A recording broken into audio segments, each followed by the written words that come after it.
red lights on. Yeah. That just means recording.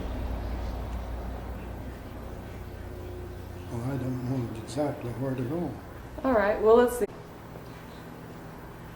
I had a little lady teach math, and she was about, I don't know, 4'9" or 4 foot, just a tiny little lady. And I wore a big navy pea coat to school, and as I went to the basketball games, I was their #1 loud cheerer. And a couple of times the cheerleaders didn't do what I thought they ought to do, so I got out there and led some of the yells at the basketball game. And I got a riot out of that. They just, boy, did they yell. Anyway, this little math teacher got my pea coat on in an assembly and got up and acted my act out that I did as a cheerleader. And I'll tell you, the house came down on that one. Oh, that was funny to watch her. But she imitated every move I made, I guess, out on that floor. And I was not very graceful, I'll tell you. So, but anyway, I had a lot of fun with the basketball games. And I had a lot of fun with other activities. But this, I think, was the best teacher I ever had, that little gal. She taught me math, and I love math. So I got good grades in math. I didn't do as well in English like I should have done, but math and science I really enjoyed. Bill Killam and I were good friends in high school, and Bill was of Portuguese descent, Irish and Portuguese. Anyway, he and I bought an old 1923 Buick 4-door touring sedan, and we paid $35 for it. I bought it, but anyway, he went in with me with it, and my dad painted it black. It had a yellow convertible top on it. It only had 8,000 miles on it, and it ran just like new. And it had red leather upholstery, which had not a mark on it. And so we had one glorious time with that car when we were seniors in high school. And the war had started, so Bill and I, with 2 or 3 others, took the, well, they called it a V-12 program, an officer's training program, to see if we'd qualify. And Bill Killam and I and Paul Garcia qualified for that training. And so when we went to take our physical exam, those two passed it. I was colorblind, which I didn't know at the time. So I couldn't get in the Air Force training because of my colorblindness. So they tried to get me then to enlist in the Army when we were there for our physical, but I wouldn't do it. I told them they'd have to draft me to get me in the Army, foot soldier. So I didn't go in. And then finally, when I did draft me, my leg had gone bad, and so they wouldn't take me at all. So I didn't make the service, which was a real hard project for me. But anyway, I made the best of it, and I'm glad. But anyway, when we later went, I tried to volunteer for the Navy, and I got all those charts and I memorized them and thought I could get away with being colorblind. And Idolo Carneseca, Gus Furcellis, and Butch Jimenez, and I knew Butch all my life, and I still don't know what his first name was. He was always Butch. Anyway, the four of us went to the Navy, and they said we could stay together if we would all enlist. So we signed up and went and had our physical, and I flopped again on the color blindness. And those three then went into boot camp. 6 weeks boot camp, they put them on a ship, and they headed for the Japanese area. And all three of them went down with the ship.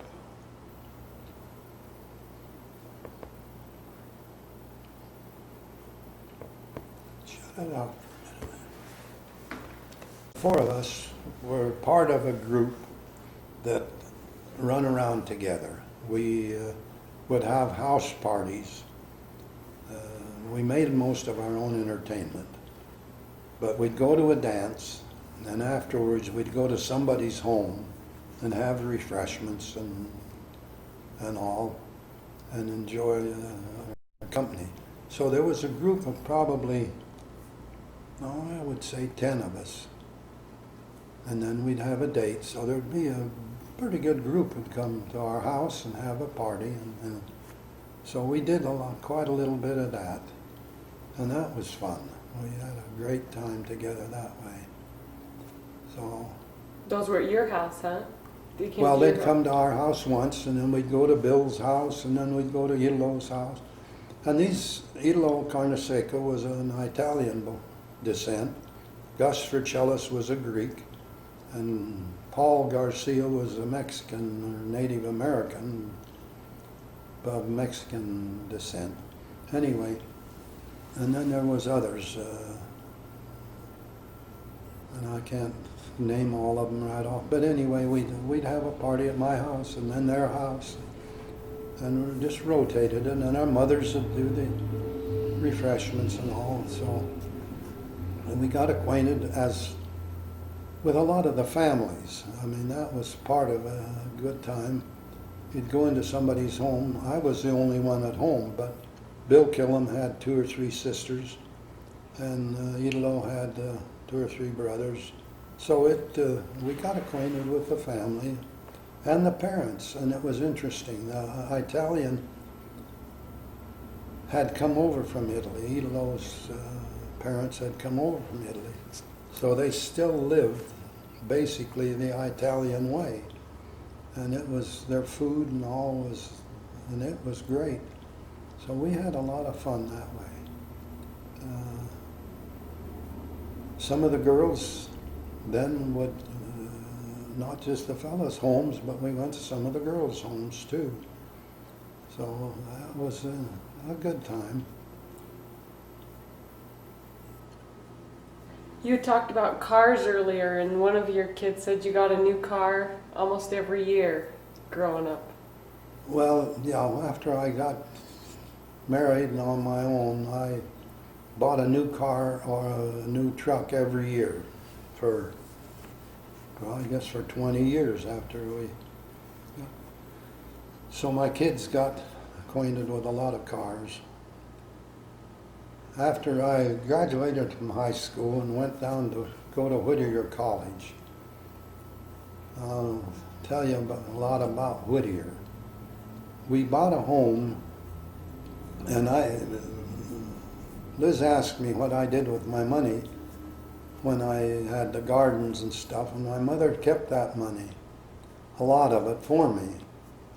And so when we bought the home in Whittier, or in Pico actually, it was part of a suburb of Whittier, I had a pretty good amount of money involved, and my brother Art had saved some, and then my mother had, I don't know where she got it, but she had some money. So we bought that home in Pico. We paid $4,500 for that home. When I bought my brother out, so that it was then my mother and after my father passed away, and he only lived in that home for less than a year before he passed away. So Mother and I had that house, and most of the money in it then was mine.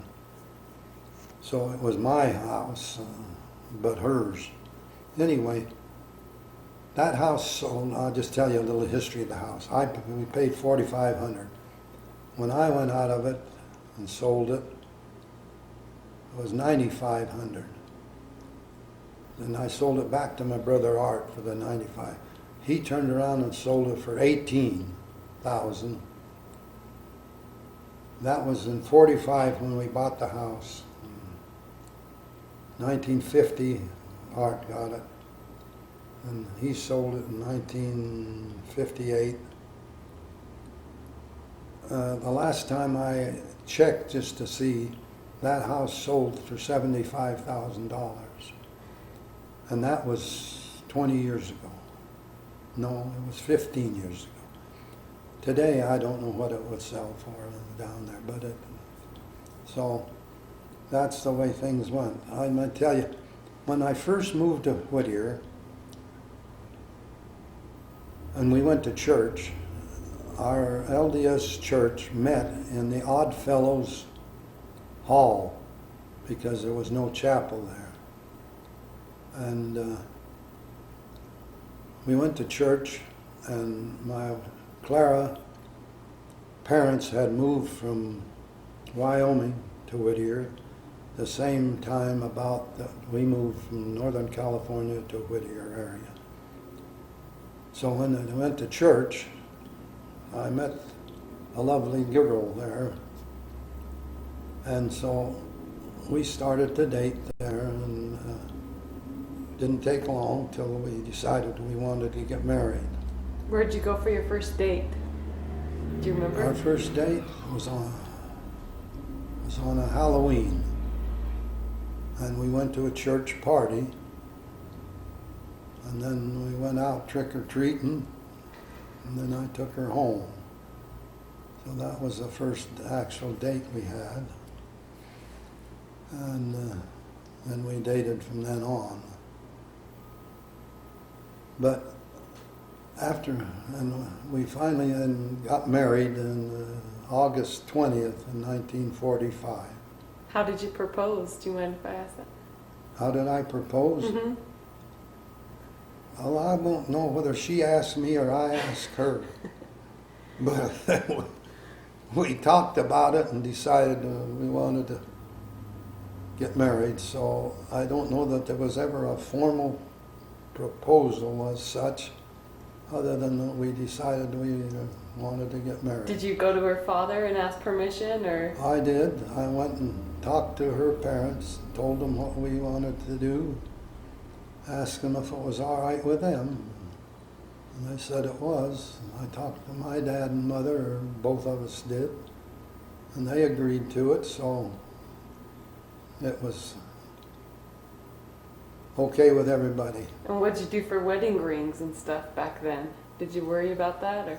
Oh yeah, we went to the jeweler to pick out a ring set. My sister Martha went with us. I guess to back me up or what, I don't know. Anyway, I had saved enough money to buy the rings. So we bought them. And we went and talked to the bishop and got a recommend. And my sister Martha and her husband were going to Wyoming, and it was still wartime. And they were going to Wyoming on a trip, and they had saved enough gas coupon because gas was rationed to get them up there and back. And so in talking to them, they said, well, why don't you come and go with us? And we'll take you up to Cokeville, where my brother Newell lived, and then he can take you to Salt Lake so you can get married in the temple there. So that's what we did. And Newell was not supposed to he was game warden, and he wasn't supposed to take his truck out of the state. But he took it to Salt Lake, took us there, and we got married, and then he brought us back to Cokeville. And we stayed, overnight. We got married at 10 o'clock at night in Salt Lake. And went back to the hotel. The next morning, then we headed back for Cokeville. And we got into Cokeville, and Newell and Blanche took us to the grocery store and bought a week's supply of groceries and took us then up to a camp they had up in the mountains. And it was 25 miles back off the main road in the mountains, which was very isolated. And so they had a teepee and a tent set up there. So we spent the first week of our marriage in a tent and a teepee, all by ourselves. We did see one man. There was a sheep herder, came through our camp area on his horse, going up to relieve a herder that had been out for a month. And so we saw that one man in the week we were up there. So Did you take all your food with you then? Take food up there in the mountains? what? Did you take food for groceries? Oh yeah, Newell and Blanche bought the groceries in Cokeville and then took us up there. So we had plenty of food, and we fished. Oh man, every day we'd go fishing, and then we'd come back and cook the fish. So we had fish every day, and there were plentiful fish there, so we could catch all the fish we wanted. But we went on hikes from the camp, and we were out one day and a thunderstorm came up, and there was a group of pine trees up against a cliff, and so we hurried over into that to keep out of the rain. And we still got wet, but we didn't. But the thunder in there, I had never heard thunder like that. The lightning would hit the side of the wall of that canyon, and then the sound would bounce back and forth, and it was deafening. And I had never been in a storm like that. And find out we were about as dangerous a place in those trees as we could be, but we were right up against the cliff, and I guess the lightning didn't hit us anyway, so we were safe. But that was a real storm. But we were dry and comfortable in the tent, so we did all right there. We came back to Cokeville, and then it was antelope hunting season. And Newell says, well, rather than to go home, stay and go out antelope hunting with us. So we went out on the Red Desert hunting antelope. And Newell bought me a license. We had just so much money in our pocket, just enough to get us home. And so I didn't want to buy a license, but he bought me a license. I think it cost $5 for a license then. Anyway, we went out and hunted antelope, and I killed my antelope. And we had spent, pretty near a week out there. So by the time we left home, and by the time we got home, we had spent 3 weeks. On the way home, on the Greyhound bus, it broke down out by Victorville. And he got it into a little service station. And there was a whole busload of people and only one restroom. And so the people were pretty desperate. But there was a lot of sagebrush and Joshua trees around, so I guess everybody survived. But Clara was so embarrassed she wouldn't go in the restroom and she wouldn't go out in the brush. So she was uncomfortable in quite a while until she finally had to do something. Anyway, we got home. But while we were there in Cokeville, my sister Mary and I didn't have a job. And I had lots of faith, I guess, but no job. Well, my sister Mary called and wanted to know if I wanted to come to work for them, that they needed a man. Their man had quit. So when I got home, I had a job. And so that helped. And Clara then had been operating a telephone as a telephone operator. So she had a job. So we both then had a job, and so we stayed with my parents for a week while we hunted for an apartment. And we found a little apartment a couple of blocks from my folks on upstairs, and it was $19 a month. It was a kind of a living room with a kind of little closet type thing where a bed tipped up, and you tip the bed down, and that was your bedroom then instead of a front room. And it had a little kitchen with an ice box. I don't mean a refrigerator, I mean an ice box. And then just a little tiny bathroom. So we had all the facilities, and it was right across the street. There was a service station that carried ice. So every day when I'd come home from work, I'd go there automatically and pick up a 25-pound block of ice and take up. So we had means to keep things fresh. So we lived there. Oh, we were in there pretty near a year.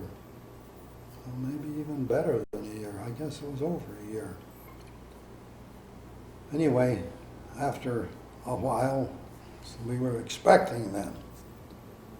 So we decided we had to buy a house or get a house.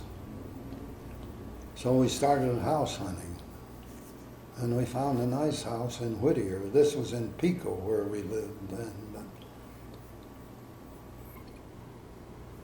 Pico was on one side of the Rio Hondo River and Whittier on the other side, so it was together. But anyway, we could drive from Pico to Whittier, and there was one stop sign on that boulevard. The last time I was there, there was a stop sign every block from there clear out to where Marion and Mary lived, where I worked. So it changed. But anyway,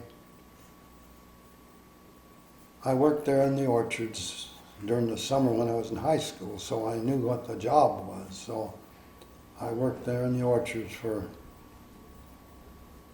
I guess, year and a half. And my brother Ern then tied up with a fellow that had bought a little sawmill up in Glendale, Utah.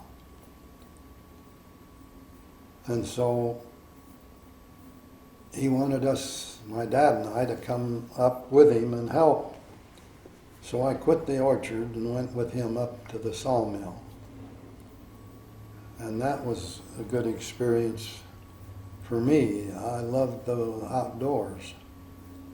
So my dad, grandfather had had mills, sawmills. So my dad had learned how to saw and run the carriage adjustment and all to cut. So he taught me how to be a sawyer. So I ran the saw in the sawmill then for 2 years, and my brother Art then came up with us, and he run the logging. And Ern had bought a big Caterpillar tractor to log with, and some 2 surplus Army trucks to haul the logs on. So we were equipped then to run the sawmill, and Ern bought the mill then from Harry Slack after 1 year is all that we worked for Harry. And then Ern bought the mill, so we kept the equipment, and Ern bought some new equipment. I worked there for Ern for 2.5 years. We'd work in the summer and fall until it snowed us out. Then we'd go back to Whittier. And then as soon as the snow was getting down to where we could go back to work, we went back to the sawmill. So at one after 2 years, we had quite a lot of lumber piled up and hadn't been able to sell it. And so I told Ern if he'd let me use one of the logging trucks, I'd equip it to haul the lumber. I'd sell that lumber for him. So he agreed to it. So I said, well, I'll give you 1/3. We priced the lumber at $50 a thousand. Anything over that, I'll give you 1/3, the truck 1/3, and me 1/3. So that was agreeable with everybody. So I took one load of lumber down and went to a cabinet shop in Whittier and showed him that load of lumber. And he looked down through it and he says, I'll buy it. And so we agreed on a price. And he says, have you got any more? And I says, I've got a lot more. And he says, I'll buy it all. So I made the first sale of lumber that I ever did in one sale and sold it all. So I trucked all that winter. Well, I trucked for 3 months that winter, hauling all that lumber down, delivering it. And then when it come time to go back, I had made more money in the 3 months than I made in the 3 years that I worked. And I decided I wasn't going to go back and saw lumber, I was going to sell lumber. So that's how I got into the lumber business. So I never went back to the sawmill, but I bought all the lumber Ern made. And there was a bigger sawmill there up in another 10 miles from us. So I bought a lot of their lumber. And then I started to buy lumber in Northern California. I had acquainted with some Mexican fellows that had trucks. I mean, big diesel trucks. And they wanted something to haul, and so they talked to me about going in with them up to a sawmill in Northern California and look and see if it was lumber I could buy. And it was. And so I started buying lumber from them, and the Mexicans hauled it for me. So that's how I got into the lumber business. But I don't know where I quit on the house buying, but anyway, after we had that apartment, we bought a house on South Greenleaf in Whittier. And it was 2 years old, I think, at the time we bought it. And we worked on it and put a yard and a fence and everything in it. And so we lived there from 1946 till about 1950, I guess, or 51. We lived there till 51. And then my brother Art bought a home in Whittier, a brand new home, on the GI Bill, and he and his wife didn't agree and decided to divorce, so he didn't want to know what to do with the house. He told me if I'd just take over the mortgage on it, I could do that, so I did it. And it was a lot bigger house and a lot nicer home. So I bought that way and sold the other little house we had. Had you had children in the other house? In the meantime, had your first daughter come along or no? In the first house, Carol was born while we still had the little apartment. And that's when they raised the rent from $19 to $23, so that made me upset, so we bought a house. Anyway, Did they up the rent because of a baby? Yeah. Then in the other house, Carol was already born, so Joyce and Nancy and Janice were born in the house on South Greenleaf. And Dell so I had those 5 in that little house. Then we moved into the new house, and then David was born, and then Lynn. after Lynn was born, we moved up to Heber City. So I'll fill in that later, but anyway. In the new house, it was 1953, I guess, when we bought that new house, the bigger house. I might tell you on the pricing that changed. I paid $13,000 for that house. I sold it for $35,000. The last time I heard that they sold it for $140,000. So that's how crazy this world is. But I might tell you something else. When I first moved to Whittier and took Clara out to dinner, we went to Jack's Salad Bowl, which was a popular place there. And we had a shrimp Louis salad, cost 79 cents. And it was a huge salad, and boy was it good. I went back, that was in 1946 or 7 or somewhere there.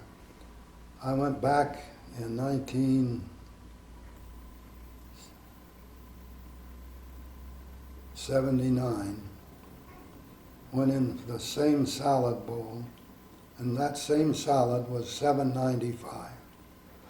So that was 10 times more money. But when I bought the 79 cent one, I was making $1 an hour. And when I got the other one, I don't know if I'd been working for wages, probably $10 an hour. So it balanced. I mean, it cost an hour's labor for each of them. So inflation, if it works, sometimes helps and sometimes doesn't. But anyway, that's how it has changed. Do you want to take a quick break here? Yeah.